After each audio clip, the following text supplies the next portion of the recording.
والسابقون الأولون من المهاجرين والأنصار والذين اتبعوهم بإحسان رضي الله عنهم ورضوا عنه. Berikut potongan hadis Abu Daud. Lalu ada seorang laki-laki dari Muzaina atau Juhaina bertanya kepada Nabi SAW, wahai Rasulullah, bagaimana kita harus beramal? Apakah amalan itu berdasar pada takdir yang telah berlalu atau berdasarkan pada sesuatu yang baru? Beliau menjawab, berdasarkan pada sesuatu yang telah ditetapkan. Lalu laki-laki itu atau sebagian orang lain bertanya, lalu untuk apa kita beramal? Beliau menjawab, sesungguhnya ahli surga akan dimudahkan untuk beramal dengan amalan penduduk surga, dan ahli neraka akan dimudahkan untuk beramal dengan amalan ahli neraka. Apakah sudah ditentukan sejak dahulu siapa penghuni surga dan penghuni neraka? Mohon penjelasan Pak Ustaz. Jawabannya iya. Iya. Kita sekarang ini Allah sudah tahu mana penghuni surga, mana penghuni neraka. Tetapi bukan paksaan dari Allah. Bukan Allah jabarkan. Jabar itu dalam istilah bahasa Arab, Allah paksa dia harus jadi neraka atau di surga, bukan. Tapi Allah dengan keluasan ilmunya, dalam akhir surah Al-Anfal patokannya itu Allah mengatakan, a'udzubillahi minasyaitonirrajim, wa qad ahata bikulli syai'in ilma, dan Allah meliputi segala sesuatu dengan keluasan ilmunya.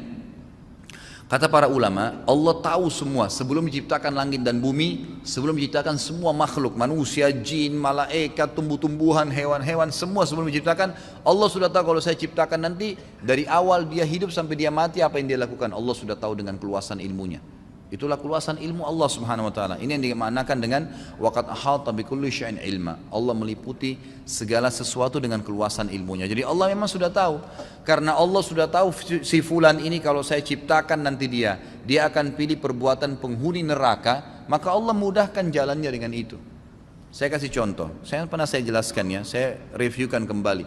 Takdir ada dua macam, ada mutlak dan ada ikhtiar. Ada yang mutlak, antum tidak bisa campur tangan di situ. Lahir dari rahim ibu siapa, ya, paras wajah kita, warna kulit, umur kita, berapa lama kita akan meninggal, itu semua fungsi-fungsi anggota tubuh, kuping mendengar, mata melihat, hidung menghirup, lidah mengecap, bibir mengucap, semua itu fungsi tidak bisa dialihkan.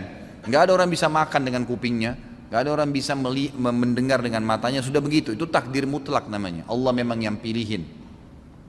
Itu hak kuasa Allah SWT. Ada takdir yang kedua, ikhtiar. Ini yang sering orang tidak faham. Artinya berhubungan dengan perilaku kita sehari-hari. Makan, minum, tidur, menikah, semua itu adalah ikhtiar. Allah termasuk beriman dan kafir itu ikhtiar. Ikhtiar. Sekarang antum bisa duduk di masjid ini, majelis kita bisa pulang.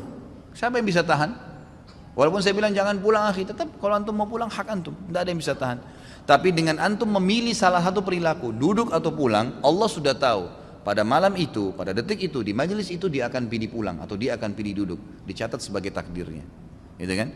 Seseorang mau keluar ke diskotik atau mau tinggal di rumah, dia pilih kan, bebas, nggak ada yang paksa dia. Pada saat dia pilih tinggal di rumah, Allah sudah tahu sebelum diciptakan dia akan pilih tinggal di rumah pada saat itu, dia batalin ya ke diskotiknya. Allah sudah tahu pilihan dia sebagai pencipta. Atau kalau dia keluar pilih ke diskotik, Allah sudah tahu dia akan ke diskotik malam itu, dia akan minum atau dia akan buat apa, maka Allah tahu apa yang dia lakukan. Maka termudahkanlah jalurnya menuju ke neraka karena pilihan dia sendiri ya. Begitulah yang berhubungan dengan masalah ikhtiar. Jadi perilaku sehari-hari, makan, minum, tidur, beraktivitas, termasuk menikah, itu adalah ikhtiar. Ikhtiar, menjadi kafir dan beriman itu ikhtiar, pilihan kita, bebas. Antum sekarang bisa murtad ya, naudzubillah, atau bisa beriman, bebas. Seseorang dengan satu kalimat aja bisa murtad kok. Dia mengatakan saya murtad, naudzubillah, dengan hatinya betul-betul dia ingin keluar, maka dia murtad, gitu kan. Orang bisa dari kafir masuk Islam dengan satu kalimat, syahadu an la ilaha illallah, syahadu anna muhammadar rasulullah, muslim langsung pada saat itu, gitu kan. Jadi seperti itu ikhtiar dia, nggak ada yang paksain. Tapi Allah sudah tahu dengan kemahaluasannya, di Lauhil Mahfuz tercatat apa saja yang kita lakukan sampai kita meninggal. Ya mungkin kita belum tahu besok kita buat apa.